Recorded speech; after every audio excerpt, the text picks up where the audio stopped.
በጥቂት ወራት ውስጥ ብቻ በምስራቅ መስቃን ወረዳ የተገደሉ ጉራጌዎች ቁጥር ከ15 መብለጡን ተገለጸ። በማዕከላዊ ኢትዮጵያ ክልል በምስራቅ ጉራጌ ዞን በምስራቅ መስቃን ወረዳ የሰሜን ዲዳ ቀበሌ አስተዳዳሪ አቶ ጀማል ባድገባ በቤተሰቦቹ ፊት በክልሉ አድማ ብተና የተገደሉ ሲሆን በአካባቢው አንዲት ሴት በተመሳሳይ መገደሏን ተገልጿል። ግድያው የተፈጸመው አርብ የካቲት 7 ቀን 2018 ዓ.ም ምሽት የክልሉ አድማ ብተና በምስራቅ መስቃን ወረዳ ወጃ ቀበሌ አርሶ አደር የሆኑ ገበሬዎች በምሽት ገብቶ መሳሪያ ያላቸው አምጡ በማለት ከባድ ድብደባ ከፈጸሙና የተወሰኑ ግለሰቦችን አፍነው ከወሰዱ በኋላ መሆኑን የአካባቢው ነዋሪዎች ለጄኔን ገልጿል።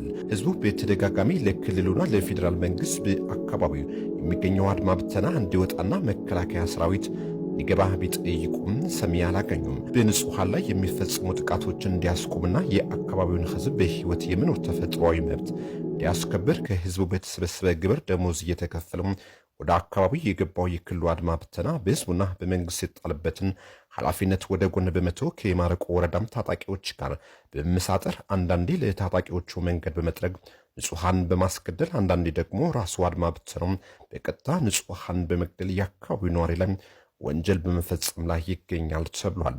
በሁለት ወር ውስጥ ብቻ እንሴኖ ከተማ ሁለት ንጹሃንን ሰሞኑን ደግሞ የቀበሌ ሊቀመንበርንና አንዲት ሴት ጨምሮ በአድማ ብተናው ብቻ የሞቱ ዜጎች ቁጥር ከ4 በልጧል።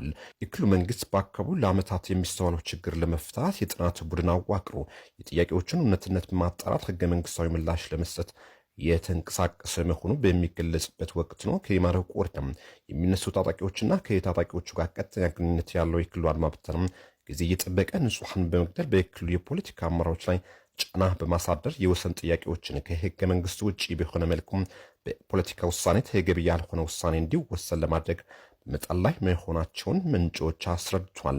ህዝቡ በአንድ በኩል ከማረቆ ወረዳ በሚነሱ ታጣቂዎች ሲገደል በሌላ መልኩ ምክንያት እየተፈለገ በክልሉ አድማ ብተና ይገደላል። አራስ እናት ከነ ጨቅላ ልጇ ባለቤቷና 3 ልጆቻቸው እንዲሁም ሌሎች 8 ንጹሃን ከማረቆ ወረዳ በሚነሱ ታጣቂዎች መገደላቸው ጄኔን መዘገቡ የሚታወስ ነው። እስካሁን በአካባቢው በተፈጸመ ወንጀል የተሳተፉ የአድማ ብተና ይሁን ታጣቂዎች ጥቃት እንዲደረግ እገዛ የሚያደርጉ ከፍተኛ አመራሮች የተወሰደ እርምጃ የለም። በጉራጌ ወገን ግን ዜጎች ይደበደባሉ፣ ይገደላሉ፣ ይታሰራሉ ብሎም አካባቢያቸው ለቀው እንዲሰደዱ ይደረጋሉ።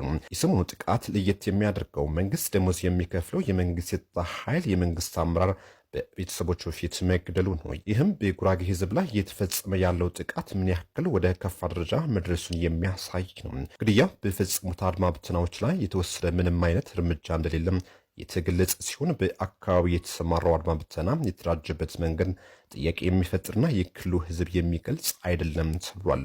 በምስራቅ መስቃን ወረዳ በሚፈጸሙ ጥቃቶች ከተገደሉት በተጨማሪ ከፍተኛ አካል ጉዳት የደረሰባቸው ዜጎች ቁጥር ቀላል አይደለም። ጥቃት የደረሰባቸው ንጹሃን ገበሬዎችና እናቶች በሕክምና ላይ ይገኛሉ። ተደብድበው ከፍተኛ ጉዳት የደረሰባቸው ዜጎች በስር ላይ እንዲሰቃዩ የተደረገ ነው። ቤትና ንብረታቸው ጥለው የሸሹ ዜጎች ቁጥርም ቀላል አይደለም ይላሉ ምንጮች። ነዋሪዎች የፌዴራል መንግስቱ በአካባቢው ያለውን ሁኔታ በአስቸኳይ ጣልቃ በመግባት ንጹሃን የሚገድለውና የሚያስገድለው አድማ ብተና የተባለው ኃይል ከአካባቢው በማስወጣት በምትኩ መከላከያ ሰራዊትን በማስገባት በአካባቢው የሚንቀሳቀሱ ከመከላከያ ከርተው የመጡ ከማረቆ ወረዳ የሚነሱ ታጣቂዎችን በመቆጣጠር የህዝቡን ሰላም እንዲጠብቅ ተጠይቋል። ከፍተኛ ችግር ይስተዋልበት የነበረው የእንሴኖ ከተማ አለመረጋጋት ወደ አንጻራዊ ሰላም የመጣው አድማ ብተናው በከተማው እንቅስቃሴው እንዲገታና በምትኩ መከላከያ ኃይል ከገባ በኋላ መሆኑም ተገልጿል።